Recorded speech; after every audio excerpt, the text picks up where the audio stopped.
आधी रात होने को आई है, पर आपकी लाडली का कुछ पता नहीं।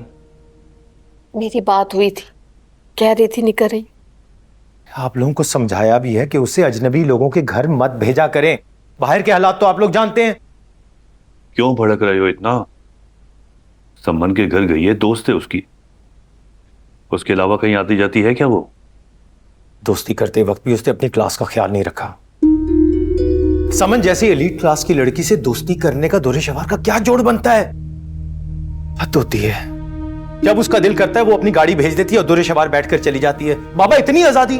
सम्मन को मैं अच्छी तरह जानता हूं, अच्छी लड़की है, ख्याल करती है वो दुर्रे का। अपनी सहेली की घर की आसाइशों को देखकर ही तो उसका दिमाग खराब रहने लगा है। जब तो वो हमारी क्लास के रिश्तों को इनकार कर देती है। शायद ठीक कह रहे हो तुम।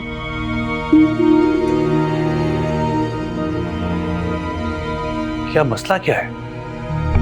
बोलो, आखिर क्यों मास खोल रखा है तुम दोनों मां बेटा ने उसके खिलाफ? अरे कोई लड़की अगर चाहती है कि शादी के बाद उसको अच्छा घर मिल जाए तो इसमें बुराई क्या है?